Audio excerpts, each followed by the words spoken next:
Story 1. The Trail That Loops. I got to the trailhead just after 7. The sky was still that pale, damp gray, not quite committing to rain, just pressing in close. I parked near the ranger station, but no one was around, just an empty mug on the wooden railing and a faint hum from the generator out back. Olympic always felt different in late October. The air held more weight. The trees, coated in moss, leaned like old listeners. I'd hiked alone plenty of times, but there was something about this place that made silence feel intentional. I set off with my pack light, camera secured, and my GPS clipped where I could see it. The trail was soft with wet needles, no wind, just the muffled sound of my boots. A few birds called out and then stopped, like they'd agreed to keep quiet. About an hour in, I passed a fallen tree blocking part of the path. It had a clean break, like something heavy had just sat on it. The bark was damp and dark green. I climbed over and kept walking, brushing aside thin branches. Nothing unusual. But maybe 15 minutes later, I saw the same tree again. Same splintered end, same growth of shelf fungus. I stopped. Checked the GPS. Still tracking. No indication. I turned around. I told myself I was just mistaken, easy to miss details when the woods repeat themselves. Still, I glanced behind me.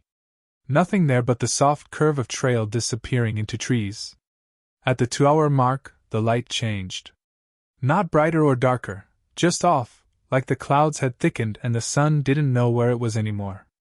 I took a few photos near a small stream and looked through them on my camera. In one, I was sure I caught a shape between two trunks. It looked like a man, half stepping into the frame, mid-blur. I zoomed in. The figure wasn't there anymore. Just a smear of shadow and light. I listened. No sound but the stream. Later, I passed a wooden trail marker that should have read Crescent Loop. Instead, it was gouged so badly I couldn't read it. Only one word was left, faint but clear. Back. I stood there a long time, unsure whether it was a direction or a warning. That night, I made camp just off the trail, where the trees bent in a loose semicircle. It wasn't much, just enough flat ground to pitch the tent and boil water. The silence had deepened. Not the peaceful kind, but something held back, like the forest was watching its breath. I wrote in my field journal before bed. A habit. Notes on weather, coordinates, how many miles I'd covered. When I flipped back to yesterday's page, I froze. There was an entry I didn't remember writing. Looped once. Saw marker again. Trust sound last. The handwriting was mine. Slanted to the right, tight and clean. I tried to laugh it off, figured I must have scribbled it earlier and forgotten.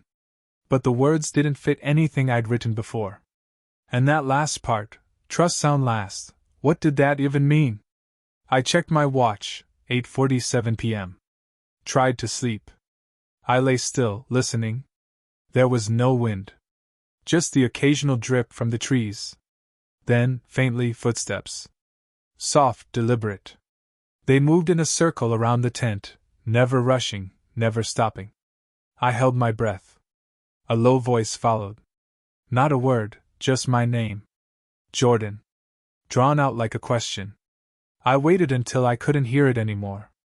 Minutes passed, maybe more. When I finally unzipped the flap and looked out, no one was there. Just mist curling low around the ferns, and a cold draft where my breath hung too long in the air. By morning, frost had set in. My boots were stiff, laces damp. I packed quickly. The air felt wrong again, denser. I tried to play music on my phone, anything to fill the silence, but the audio wouldn't load. So I recorded my own voice, just to see if it would work. Later, I listened to the file. At first, it was me, clear as day. Testing audio, October 24th, near Loop Ridge. But 10 seconds in, something whispered underneath my words. It wasn't me. It said, "He's still here." I stopped the playback. I didn't hit save. But the file remained, timestamped, stored in my voice memos. The trail forked ahead. No signs this time. No direction. Only the sound of my own voice, now repeating from somewhere deeper in the trees. By the third day, I stopped trusting time. My watch had frozen at 2:13. No battery warning, just dead. I checked my phone. Date changed to November 2nd. That couldn't be right. It was still October. I hadn't been out that long. I kept walking. Nothing else made sense. Backtracking only led me forward again. I followed landmarks I didn't remember passing. The map might as well have been blank. At noon, at least I think it was noon, I came to a clearing with a single tree in the center. It looked wrong. Older than the rest. Its bark split in long, thin spirals, as if something had twisted it slowly over years. Something about it stopped me. There was a marking near the base. Not natural. A carving maybe made with a knife. "You've been here." I stared at it too long. In my pack, I found a second field notebook.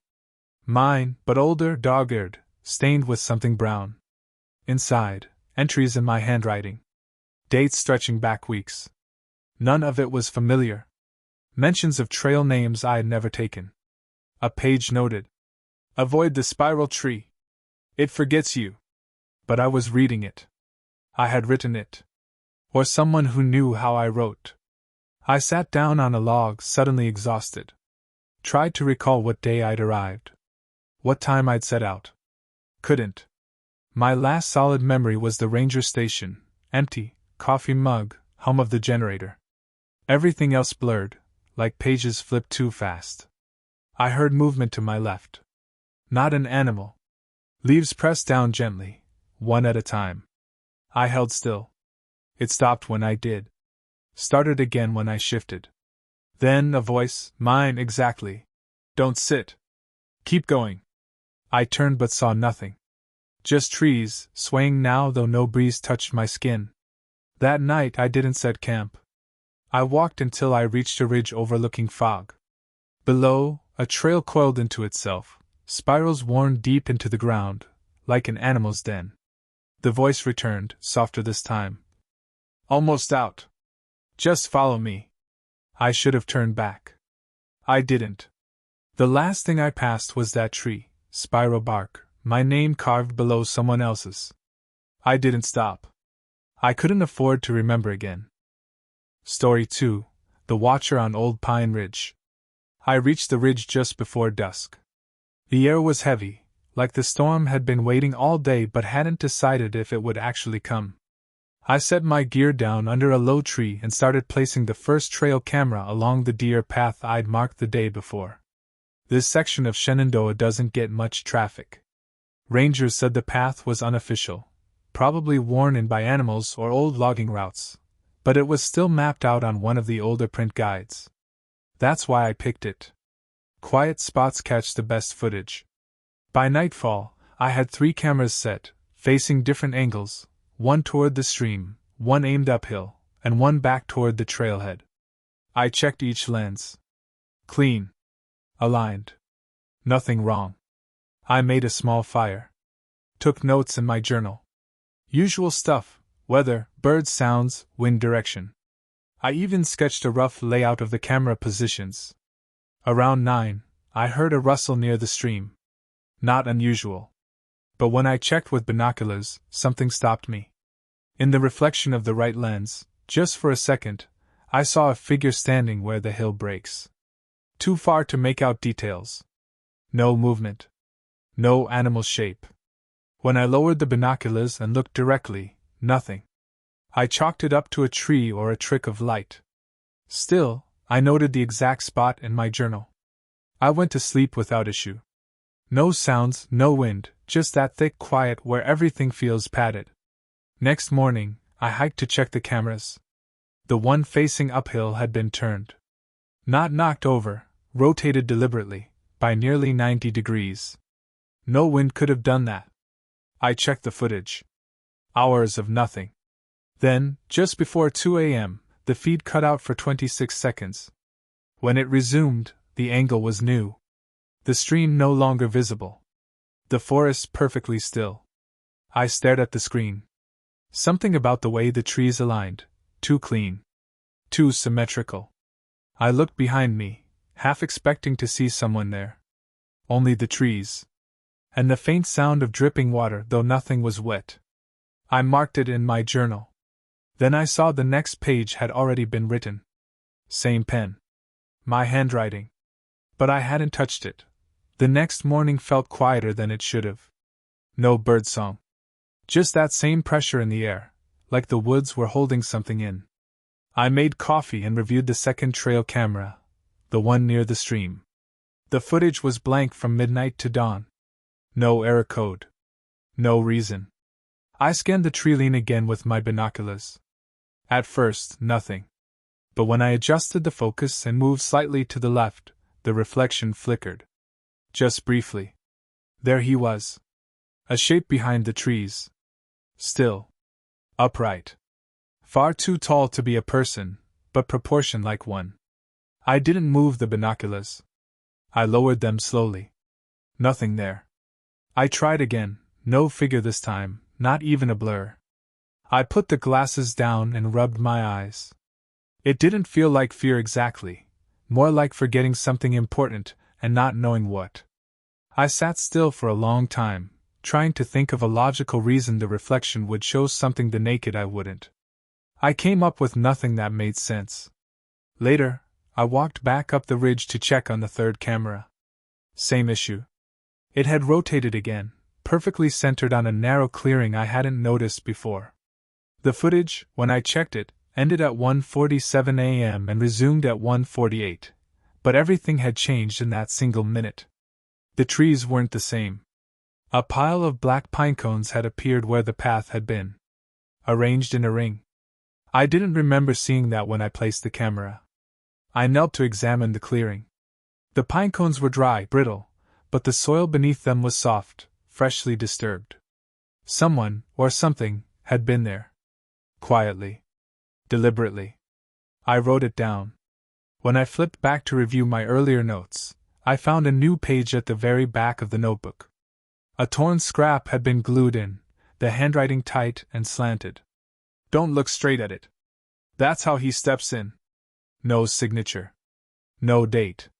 I didn't write it. That night, I sat near the fire with my binoculars in my lap. I didn't use them. But the longer I avoided them, the more I felt watched. Not from one direction. From all of them. Like something was waiting for me to forget myself. Just a little more. On the final morning, I tried to pack. I moved through the motions, folded the tarp, stowed my gear, but everything fell off by a fraction. My fingers weren't clumsy, but they missed details, straps twisted the wrong way, zippers stuck without catching. The light had a strange quality, as if it came from nowhere in particular. I noticed the shadows no longer followed the sun's direction. I picked up my phone to check the time. The screen lit up, then froze. 3:26 a.m., despite the full light outside. I restarted it. Same time. I tried to dismiss it. Hardware glitch. Maybe the battery. But the sense of something pressing against the edges of my perception stayed with me, like a word I couldn't quite recall. At the ridge, I looked out across the valley, expecting the same view I'd documented earlier, tree lines, distant hills, the faint hint of the river. But it wasn't right. A group of trees that should have stood apart were clustered close now, unnaturally tight. I checked my previous photos. In yesterday's shot, there were 5 oaks spaced evenly. Today, I counted 6, arranged in a perfect circle. I blinked hard. Opened the binoculars, more from habit than interest. The glass stayed dark for a moment, then lit up.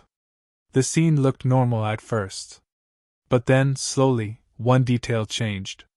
A figure was standing among the trees. Motionless. Too tall.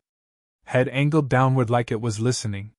No face, just a flat blur where features should be. I kept the binoculars steady. The figure didn't move. Until I blinked. Then it was closer. I dropped the binoculars. Looked directly. Nothing. I should have left. Walked straight out, no more notes, no more cameras. But I didn't. I went back to camp one last time. A note was pinned to my tent with a twig. Same paper from my notebook. Same slanted handwriting. You looked. He remembers you now. No one was around. Nothing made a sound, not the wind, not the insects, not the birds. It was like the forest had turned off. I should have left. But I turned the binoculars one more time, just to be sure. In the reflection, I was still standing. But I wasn't holding them anymore. Story 3: The Man at Raven Rock. I arrived just after the morning fog cleared, the kind that clings to your boots even after the sun finds its way through. The ranger station was shuttered. Seasonal hours. A handwritten sign in the window said, "Self-serve maps and bin." I took one, though I already had 3 copies folded in my bag, 2 from the archives, one annotated by a retired local historian who swore there was a trail no longer listed on the modern prints. It wasn't the trail I wanted. It was what came after it. Raven Rock wasn't officially named on any signs anymore, but locals still used the term. The spot had a reputation, nothing dramatic. Just a quiet sort of wrongness.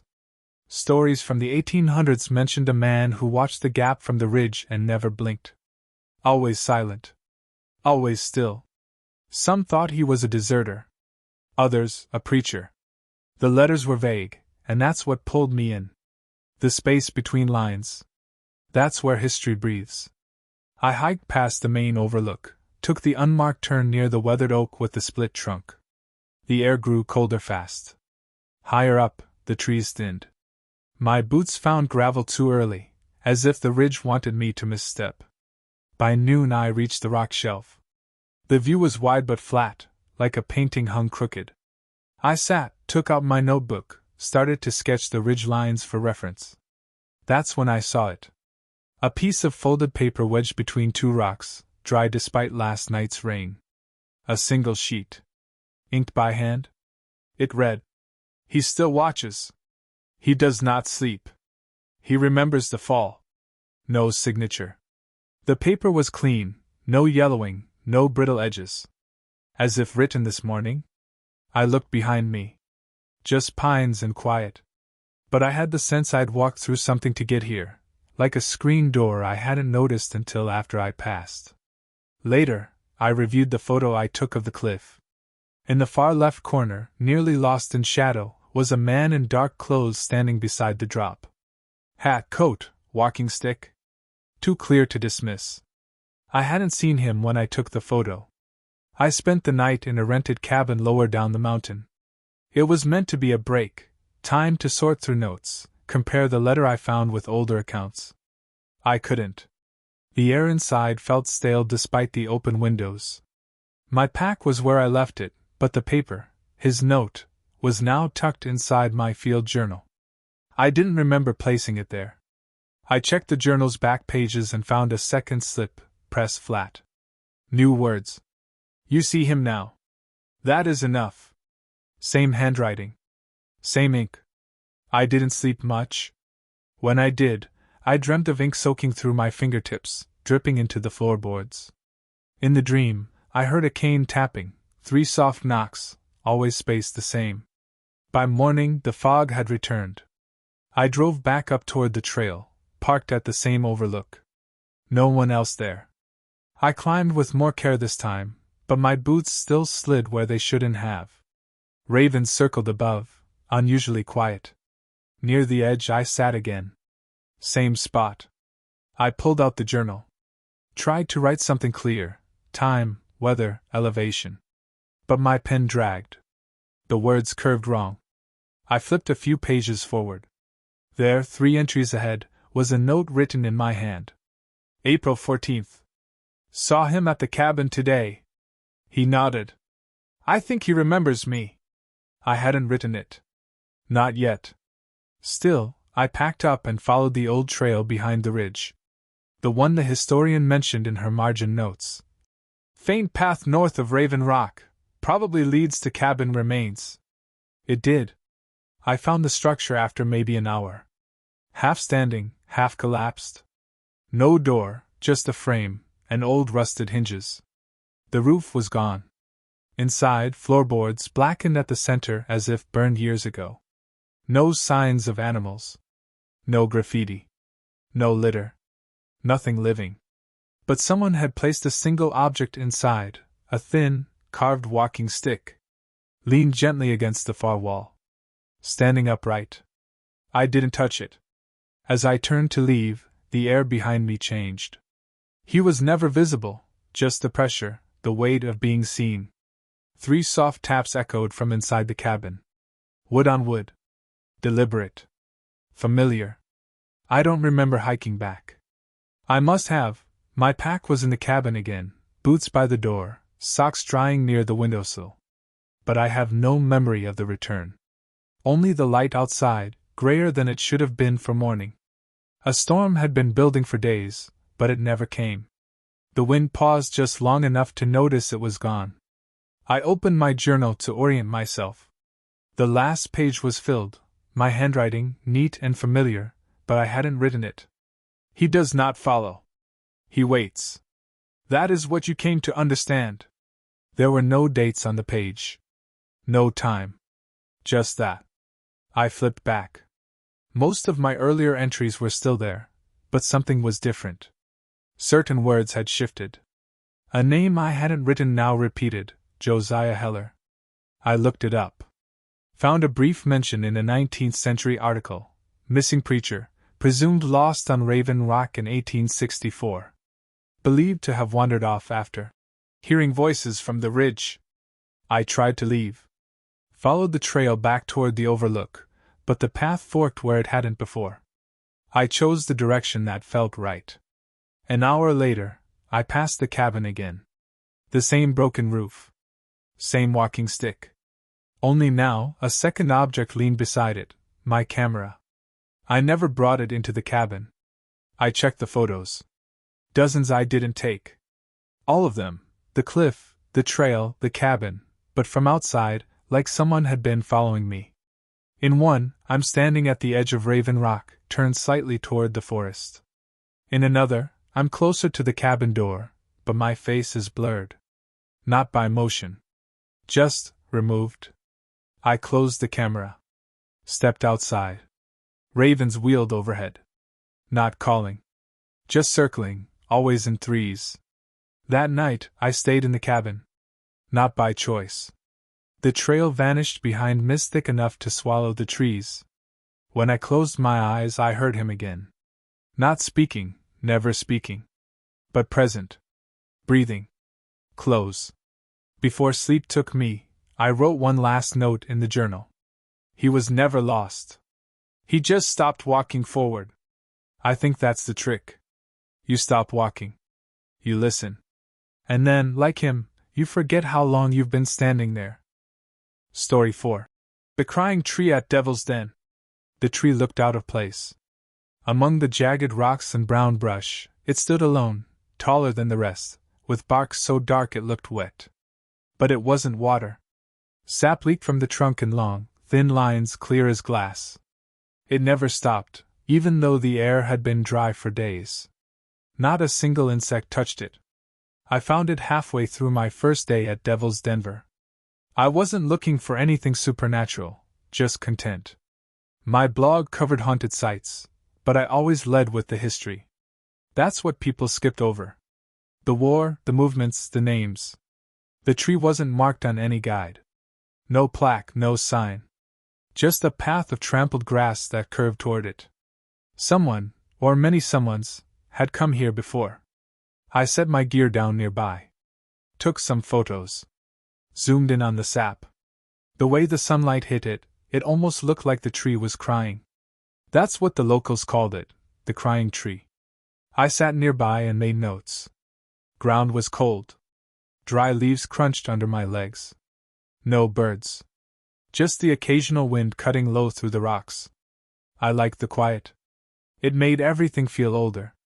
I played back one of my voice memos. I'd recorded it earlier near the stream. Just background sound mostly. But this time, faintly, something else came through. A voice. Not a whisper. Not words. A low, broken sob. I paused it. Rewound. Listened again. The crying began halfway through the clip, soft and steady. But near the end, there was another voice. Mine. Saying one word. Jonah. I hadn't said that. I hadn't even thought of him in months. My brother and I hadn't spoken since Dad's funeral. No fight, just drift. I told myself I'd call him after this trip. I deleted the clip. Sat still for a while. Watched the tree weep. Something about the shape of the roots made it look like the earth was gripping it from underneath. Holding it down. I checked my notebook. In the margin, someone had written. He was calling for Jonah when he died. It was my pen. But I hadn't written that. The next day, I returned just after sunrise. The ground was colder than before.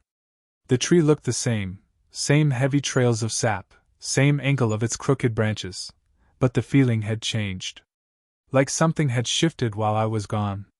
I took out my notebook. The page with the margin note was still there, still in my handwriting. I stared at the sentence again. He was calling for Jonah when he died. I didn't remember writing it. But it wasn't just a message, it was how certain the words felt. Like they'd always been part of the story. I walked the ridge path, passing the large rocks with names and dates carved into them by tourists or reenactors. Some were neat. Others were just gouged lines. Near the third outcrop, I saw the name again, Jonah. Scratched small into the base of a flat boulder, half hidden by grass. Not a name you see often. Especially not here. Later, I reviewed the photos I took of the crying tree. One image stood out. The angle was slightly different, lower, almost like it had been taken while kneeling. I didn't remember taking that one. In the background, barely visible in the shadow of a rock, was the shape of a person. Leaning against the stone. One hand pressed to his chest. Head bowed. When I zoomed in, the image blurred, not pixelation. More like smudged glass. But I could tell he was wearing something old. A long coat, high collar. Not modern. I listened to the audio I'd recorded beneath the tree that morning. The wind, distant crows, then a voice, barely above a breath. Jonah. I'm sorry. My name wasn't Jonah. But the way the voice said it, familiar.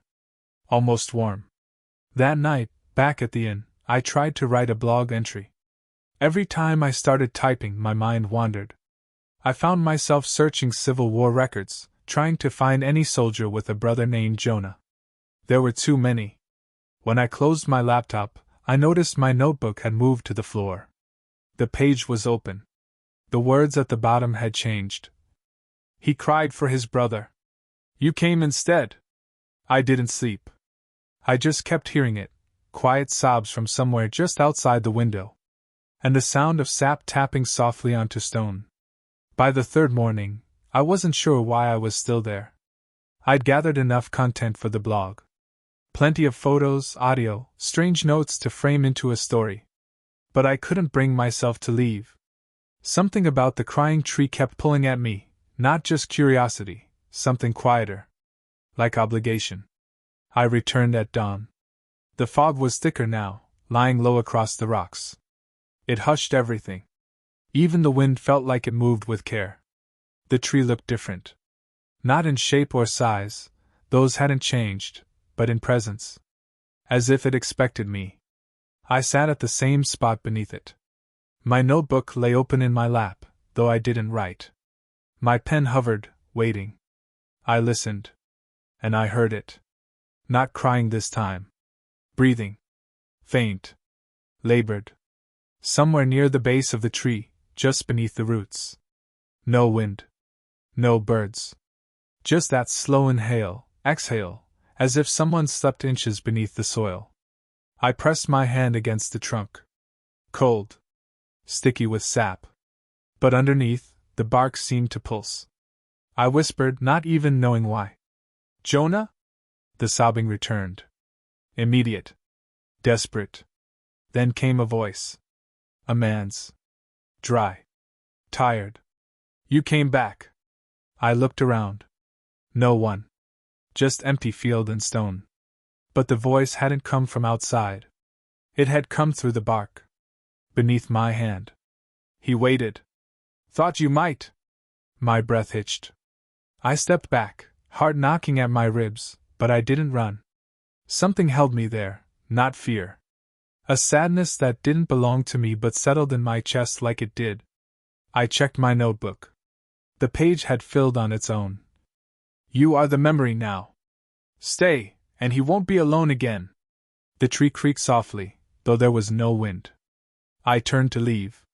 I had to. But the trail behind me had faded. Not vanished, just softened, like an old dream. The rocks looked rearranged. The sky seemed higher. Quieter. I took one photo of the tree before I walked. Didn't look at it then. Back home, I finally did. In the image, I wasn't in the frame. But someone else was. Sitting where I had, notebook in hand. And I swear, he looked just like Jonah. Story 5. The trail disappears at Mirror Lake. I arrived just after first light. Snow had dusted the trail overnight, but not enough to hide the path. My boots sank softly with each step, quiet, clean, like walking into a painting. The air had that brittle winter silence, the kind where every sound seems to wait for your permission. Mirror Lake was mostly frozen, a thin glaze forming at the edges. The center still held open water, perfectly still. No current. No wind. It didn't reflect the trees. That was the first thing I noticed. I stood there staring, my breath a faint ghost in front of me, and realized the lake only showed sky. Blank, colorless sky. No mountains, no branches. Just a pale, washed-out void stretched across the surface. I knelt to test the ice near the shore. Solid enough. I placed one of my trail cameras on a stump facing the lake. Checked the angle. Set it to motion triggered. Then walked the perimeter, taking notes. Everything felt lighter. Like the trail wasn't quite grounded. About halfway around, I stopped. My footprints, the ones I'd just made, stopped too. They led a few feet behind me and then disappeared. Clean snow stretched ahead as if I hadn't walked it. I looked back. My incoming prints were still there. But the return steps, the ones I'd just taken, had vanished. No wind.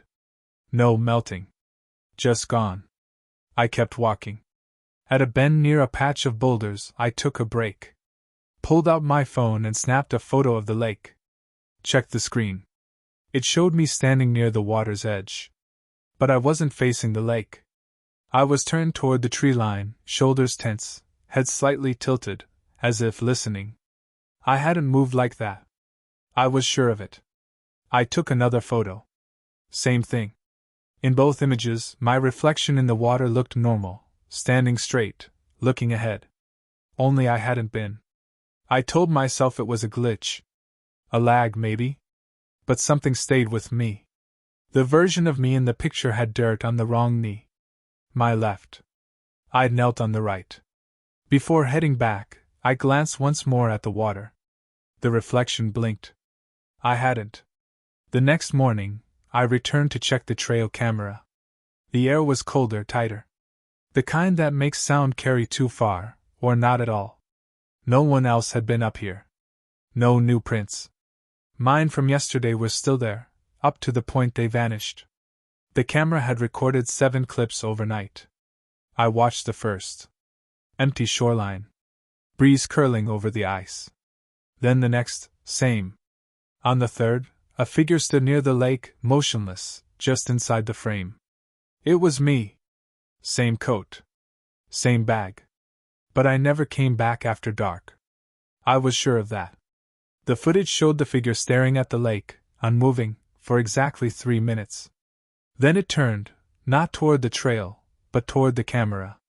No sound. Just the eyes finding the lens slowly. It leaned in, as if recognizing something. I shut it off. Back at the lake, I tried to mimic the exact position I remembered from the footage. I faced the water. No reflection. I stepped closer. There it was, delayed by a second, maybe 2. My head moved first. Then the reflection caught up. I tested it. Raised a hand. Dropped it.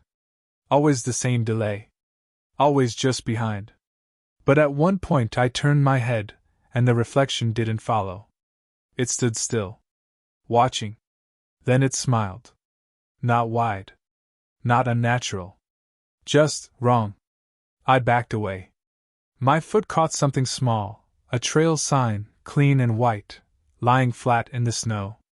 I picked it up. Mirror Lake Loop, 0.4 miles. But the sign had no post. No anchor. No markings of where it had been. Like it had never been placed, just left. Later that evening, reviewing my voice memos, I found one I didn't remember recording. It began with my usual narration. December 7th, trail quiet. Low wind. Checking southern edge. Then came a second voice. Still mine, but off. Warmer. Slower. You'll forget soon. It helps. The rest was silence. I don't know why I didn't leave then. Maybe I thought I could still document it. Still frame it into something explainable.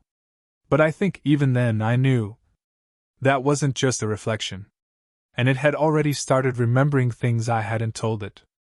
I returned on the third day out of habit more than intent. Part of me thought maybe nothing would be there. That the lake would be empty, the reflections normal again. But as soon as I stepped onto the trail, I knew it hadn't ended. The snow was untouched. No prints. Not mine, not anyone's. Like the trail reset itself overnight. The sign I'd found was gone. The wind had a low, rhythmic sound, like breathing or a slow, steady scrape. When I reached the lake, the ice had spread.